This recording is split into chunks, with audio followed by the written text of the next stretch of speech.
did he present any evidence on Breonna Taylor's behalf? Or did he make a unilateral decision to put his thumb on the scales of justice to help try to exonerate and justify the killing of Breonna Taylor by these police officers, and in doing so, make sure that Breonna Taylor's family never got their day in court, never got their chance for due process, and in essence, denied them justice. That's why we are standing here today, united in solidarity, declaring and demanding that he release the transcripts of the grand jury proceeding so we can know if there was anybody giving a voice to Breonna Taylor. Because with these results from this grand jury, Tamika Mallory, wanton endangerment for the white neighbor's apartment that lived next to her, but no wanton endangerment for the bullet tray that went into the apartment of the black neighbors above her apartment, and no wanton endangerment for the bullets that went actually into Breonna Taylor's apartment. And Lanita, no wanton murder charges for the bullets that mutilated Breonna Taylor's body. Come on, let's talk about it. Mr. Blake, it underscores what we have been saying all along. There seems to be two justice systems in America. One for black America and one for white America. And this has been emphasized by this grand jury proceeding into the killing of Breonna Taylor. You know, Sam Aguiar, it's kind of ironic when you think about the message that is being sent from this grand jury ruling. It's like they charged the police for missing shooting bullets into black bodies, but not charging the police for shooting bullets into black bodies. Where that happen at?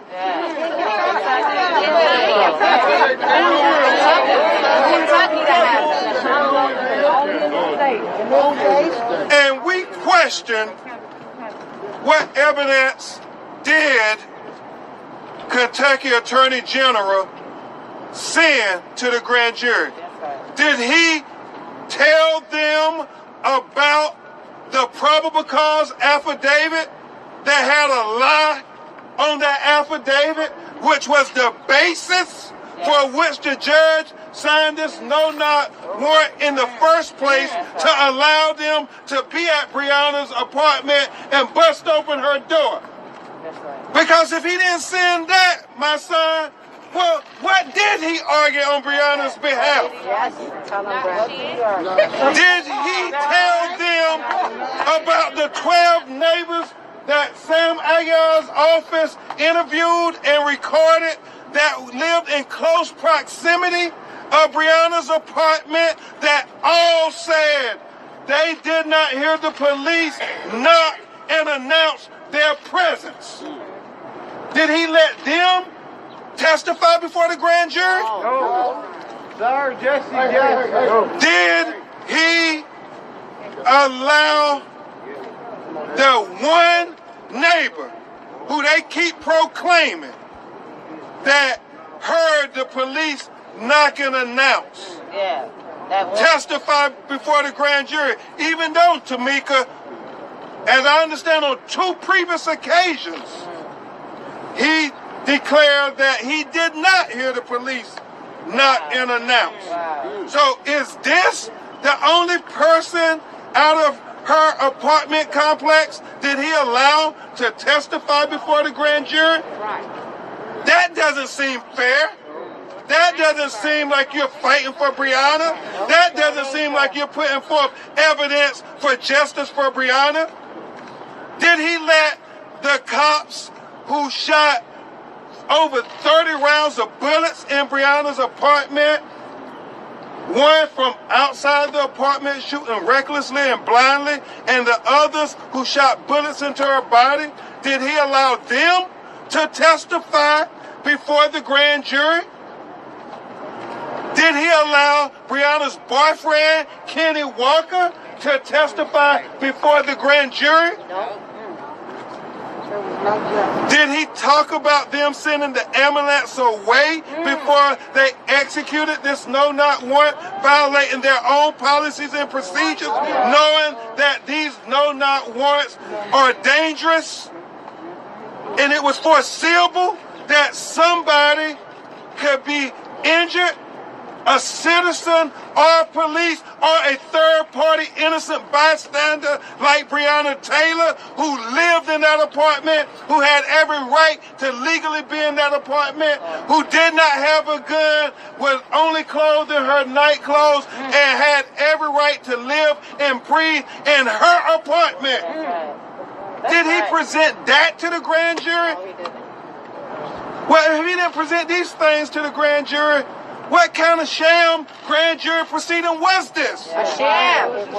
Dog and pony show. Yeah. Sham. Kangaroo court. It follows a pattern. It follows a pattern, Bianca, of the blatant disrespect and marginalization of black people, but especially black women in America who have been killed by police. Because part of Breonna's legacy will always be, just like Trayvon Martin and Michael Brown raised America's consciousness level and attention to Black Lives Matter, Breonna's legacy will be that black women life matters too.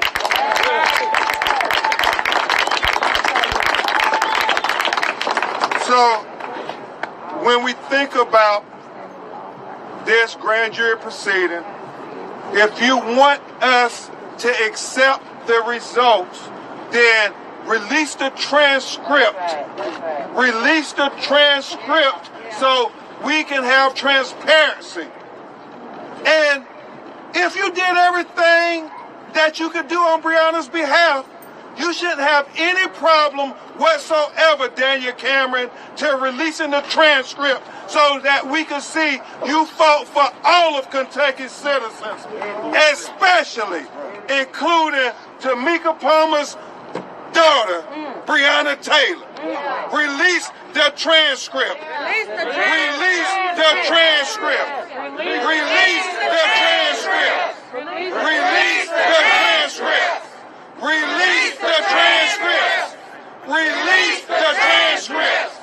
Release the transcript. Release the transcript. Release the transcript. Release the transcript. Y'all, I don't know if Daniel Cameron can hear us. Let's say it from the heart. So not only Daniel Cameron can hear us, but Breonna Taylor can hear us from heaven. What we want Daniel Cameron, the Kentucky Attorney General, to do. On 3. 1, 2, 3. Release the transcripts! At this time, before I bring up one of the greatest lawyers, one of the greatest secrets in Louisville, Kentucky, my co-counsel, my sister, my co-warrior, That's right. Lanita Baker. I would be remiss if I didn't tell you, Breonna, Tamika, people who are in the fraternity that you're in from all over America, a fraternity that no parent wants to be in, where far too many black mothers and fathers are part of, have sent their pledge of support to stand with you. All of them couldn't come like Mr. Jacob Blake Sr., but all of them sent their support. When the announcement came out, Philonis Floyd and Rodney Floyd and Bridget Floyd, the brothers and sisters from George Floyd, who was killed in Minneapolis, Minnesota, were the first ones to pledge their support. And then right after that, Lanita, we got a call from Sabrina Fulton's, Trayvon Martin's mother. Then right after that, we got a text from Michael Brown's mother,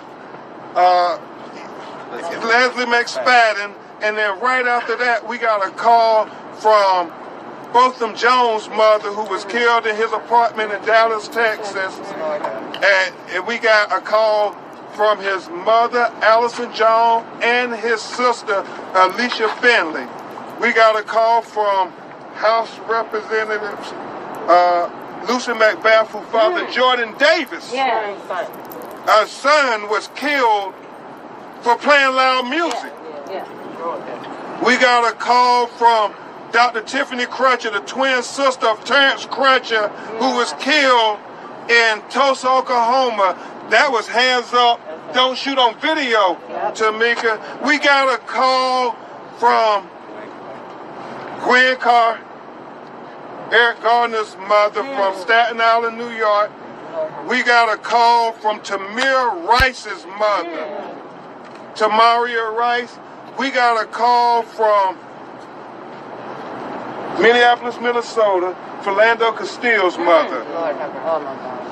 We got a call from Stephon Clark's brother, Stephante, and grandmother, who was killed in Sacramento, California. We got notified that Sandra Bland's mother is pledging her support to be with you. We got notified that Ezel Ford, our brother who was having a mental health crisis in Los Angeles, California, is pledging his support. Dijon Kinsey, who was shot 15 times 2 weeks ago in the back by the Los Angeles County Sheriff's Department. I left Los Angeles coming here. His aunt, who raised him, literally wept for you, even though she had just lost her nephew, who she raised as her own son. Joseph Richardson's mother, Baton Rouge, Louisiana. I mean, the list goes on and on and on. So we are here declaring in Breonna Taylor's name, enough is enough, America. Enough is enough, America. Enough is enough, America. Enough is enough, America. Enough is enough, America. Enough is enough, America. Enough is enough, America. Enough is enough, America. Please join me in welcoming a great champion for justice, my co-counsel from the law firm of Sam Aguiar, who's also present with us here and deserves acknowledgement. A great lawyer. We give you Attorney Lanita Baker.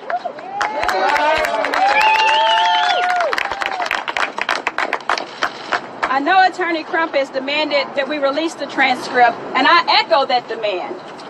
And we don't want to hear that you can't release the transcript because you released the recording of Kenny Walker's grand jury proceedings, so you can release the recordings. And we demand that you release the recordings. But not only do we want the recordings and the transcript, what we also want is for you to quit dodging the questions, David Cameron. You were asked at the press conference, did you make a recommendation? You refused to answer. Answer the question. Answer the question. And I've asked you several times, did you even present any charges regarding Breonna Taylor to the grand jury? I don't want to hear that the grand jury determined this if it's your office that unilaterally determined not to charge any officers with the death of Breonna Taylor. Right. You can't pawn this off the grand jury if your office made that decision, and we, the voters, deserve the right to know who is it that we need to say got it wrong? Tell it. Did the grand jury get it wrong in using the defensive justification, or did your office get it wrong? Because what we know in Kentucky, and what many of you may not know, is I practiced criminal law for 13 years in this Commonwealth of Kentucky. I did it as a prosecutor and a defense attorney. So I know the law of self-defense in Kentucky. And I know that you don't have the right to use the defense of self-defense when you injure or kill an innocent third party. And what we know from Sergeant Mattingly's own testimony to the Public Integrity Unit is that he saw that Breonna Taylor was unarmed. Yes. Yes. His own testimony, he saw Breonna Taylor was unarmed. And then you made a lot of it, you put a lot of attention on the bullet, the fatal shot to Breonna Taylor being made back at Miles Cosgrove. If he wasn't able to see Breonna Taylor, to also see that she was unarmed, then he also was firing just as recklessly as Brett Hankinson, and he deserves to be here charged with one murder of Breonna Taylor. If he didn't see her, he didn't have target acquisition, he deserves to be charged right now. So don't tell us that the grand jury made this determination if it was truly your determination. Answer that question head on. Was it your office's decision, or was it the grand jury's decision? Release the transcript. Release the transcript. And I know we have a lot going on, and I've been angry. I have been angry, and I'm angry because, as I said, I've worked in this system. I worked as a prosecutor who fought so hard to make sure I was administering justice regardless of who the victim was, regardless of who the perpetrator was. And that's the only way that the system's going to work, is to have prosecutors, Daniel Cameron, that work for us. And Daniel Cameron, I took offense to you not being fully upfront with Tamika Palmer when we met with you. Right. You shouldn't even call it a prank. Should have never walked there. I take true offense to that. And you have to know your legal obligations as a prosecutor is to inform the family, to talk to the family, to keep them informed on what's going on. You failed to do that, and you failed to be fully honest with her when we met with you while the grand jury report was being relayed to the public. So you told us we would know in advance. We learned at the same time that America learned. That's unacceptable. That's right. That's right. We have a right to be angry. That's right. But I do want to talk to those of us who have been on the ground. We can't let the anger consume us, because we still got work to do. Tell it. And we can't fully think when we're consumed by anger. And so I've been praying this morning to not let the anger that's been inside of me consume me and come out today, because I know we have work to do. I'm dressed down today because I'm staying down here. Because I want LMPD majors who say that we're the ones out here washing cars or checking you out at Walmart. No, we're not. We're lawyers. We're business people. We're city employees just like you. And guess what?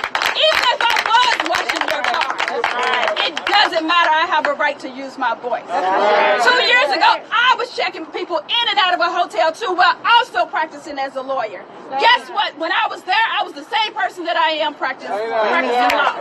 So LMPD, you have to change the mentality of who you're fighting. You're not going to have this city of Louisville believe that Attica Scott, Shamika Parrish, Rhonda Mathis, and those who were with them was burning down a library. Stop the lies.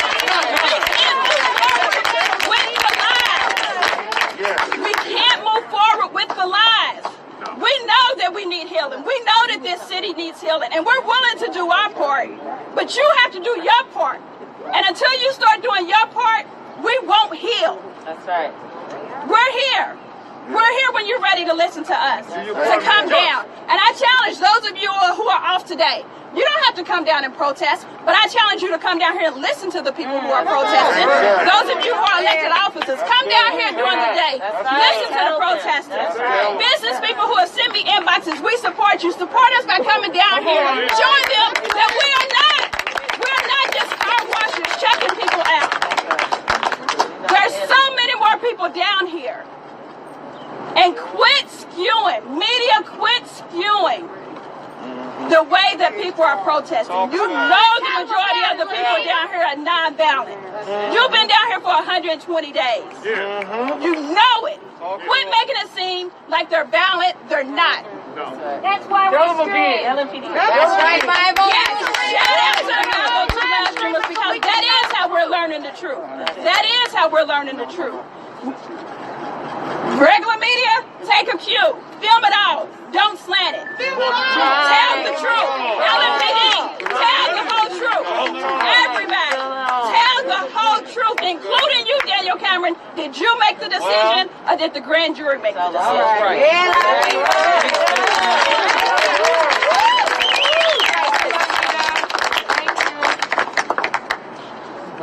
That's why I call her my co-warrior. Not co-counselor, co-warrior. Lanita Baker. Let me repeat that. Maybe they didn't hear me.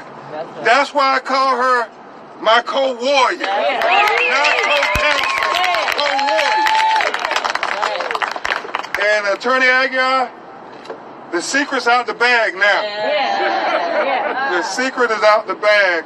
What a great, well-kept secret Kentucky has in Attorney Lanita Baker. And boy, I tell you, it's a wake-up call to these elected officials, because she represents the most talented, most articulate, most intellectual representative of this city that we have to offer. And so if you don't do your job, it's going to be people like like Lanita Baker or others who going to take your seat. That's right. Before we bring this next champion of justice up, we want to have a statement from the family. You know, Sam and Trader Truth, for 191 days, people all across America, people elected in Washington like Senator Kamala Harris, people in the National Basketball Association and the Women's National Basketball Association, NFL players, celebrities who we all called to the protest. Y'all remember they came to the Capitol, like Jada Pinkett Smith and Common and so many others, but Rhapsody, so many others, but more importantly, just regular people, regular folk, black, white, Hispanic, Native, all over the world have been saying, say her name. And how insulting was it on the indictment that Kentucky Attorney General Daniel Cameron didn't mention her name one time? Not one. So, Tamika Palmer, before we bring your sister up to speak, I want you all to do me a favor. Since he didn't say it in the indictment, say her name. Say her name. Say her name. Say her name. Say her name. Say her name. Say her name. Say her name.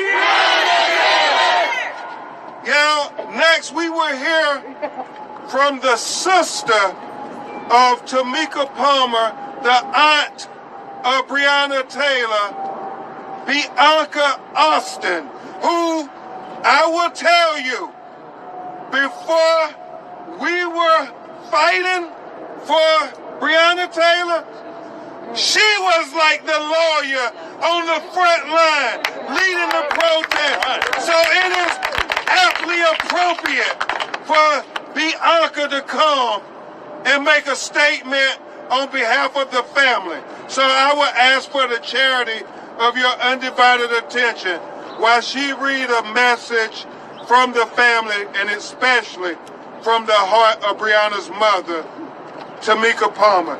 Please, Miss Austin. Thank you. Oh, well, I'm standing here today. I'm going to represent my niece in her EMT jacket. I chose this just to have her be a part of us today. Also, I just want to shout out to our family. It's been a long 6 months, and it's been a wild roller coaster. Not only have we been out here fighting for justice for Breonna, but we are continuing to lose our family members to cancer, to COVID, to being murdered. And so my messages to you is just cry your tears, lift your head up, and keep stepping. I hear you, Bianca. And most of you know this has been emotionally, mentally, and physically draining for my sister. So I'm going to do the honor and read her thoughts after Daniel Cameron's decision. And I quote, "I never had faith in Daniel Cameron to begin with. Amen. I knew he was too inexperienced to deal with a job of this caliber. Right. I knew he had already chosen to be on the wrong side of the law. The moment he wanted the grand jury to make the decision, what I had hoped is that he knew he had the power to do the right thing. That he had the power to start the healing of this city.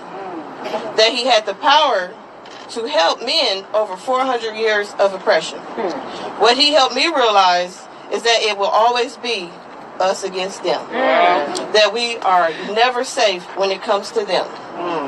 Mattingly, in an email, called us animals and thugs.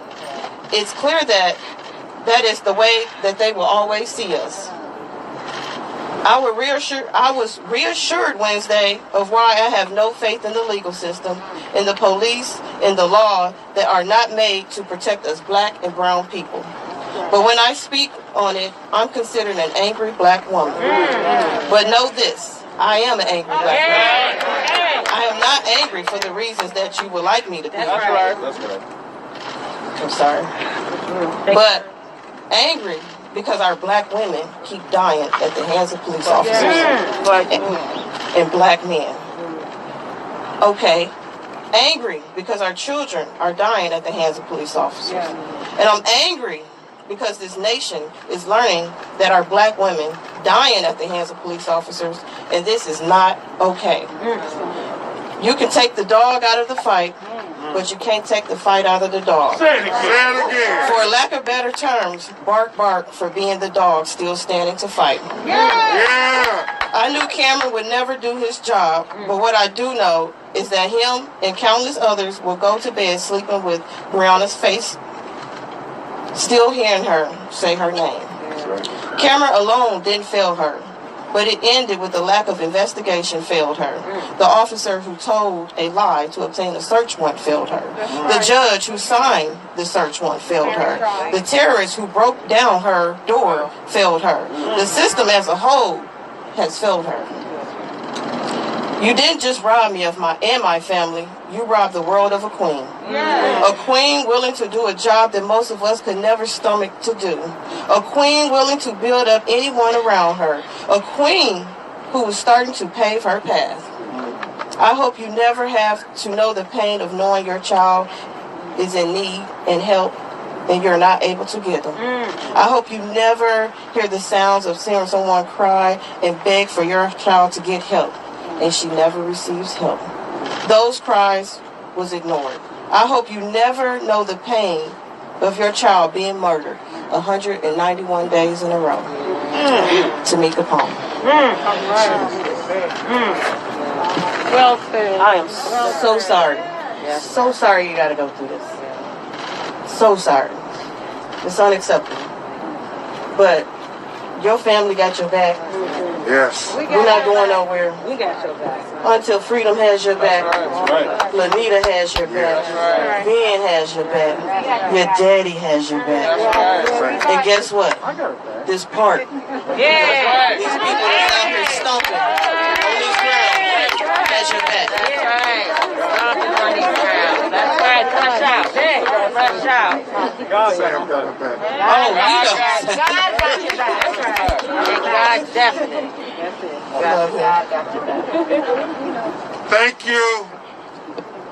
Thank you, Bianca. And thank you for reading. Thank you for reading the words from a mother's heart. A heart that is broken. Thank you, Bianca. That was heartfelt. Every mother around the world could feel Tamika's pain.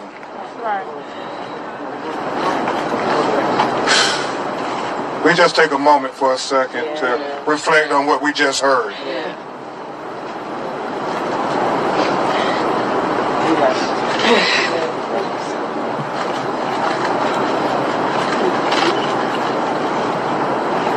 Just know we love you, Tamika Palmer. We're standing with you.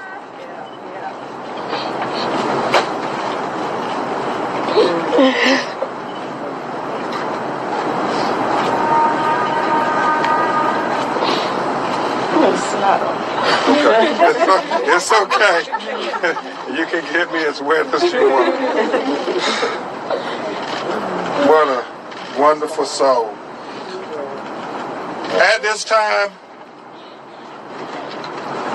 I really mean it, because when Lanita and Sam called me, you know, black women are often disrespected. Yes, we are. I mean, and we were calling people in the media, and we know it's the call celeb now, but people were not trying to do stories on Breonna Taylor, this black woman who was killed by the police.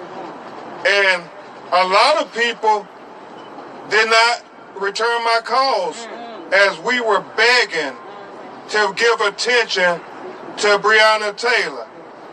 But I gotta tell you, a lot of people did answer the call. And I won't go through the list, but one young woman who answered the call, I had known she was a champion for justice, for our days fighting for Trayvon Martin and so many other families that have been inflicted with this police terrorism that claimed the lives of their loved ones.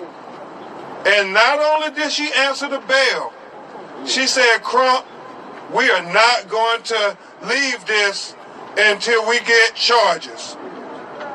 And it was deep to me, Lanita, and you remember we then started going on her social media and doing the Instagram lives just to try to bring awareness to Breonna Taylor's name. And I remember others allowing us to use their platform, and I don't want to take anything away from Ricky Smiley and Charlemagne and Tesla Figueroa and Reverend Al Sharpton, allowing us to go on this TV show, but this young lady almost every day went on social media and followed Jania's lead. Because remember, Tamika, Jania every day went on social media and said, my sister, Breonna Taylor, life mattered, when nobody else was listening.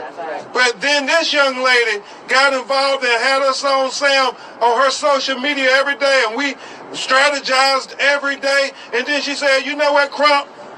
Me and my organization, Until Freedom, we're moving to Louisville, Kentucky, and we're going to stay every day, because if Tamika Palmer can't sleep in peace, neither can we. And we're going to come and be in solidarity together, demanding justice for Breonna Taylor. And for, I think now, over 4 months, you all have been here, living here this whole time. And that's why I call her the queen of the movement for justice for Breonna Taylor. My sister, my warrior, my freedom fighter, Tamika Mallory.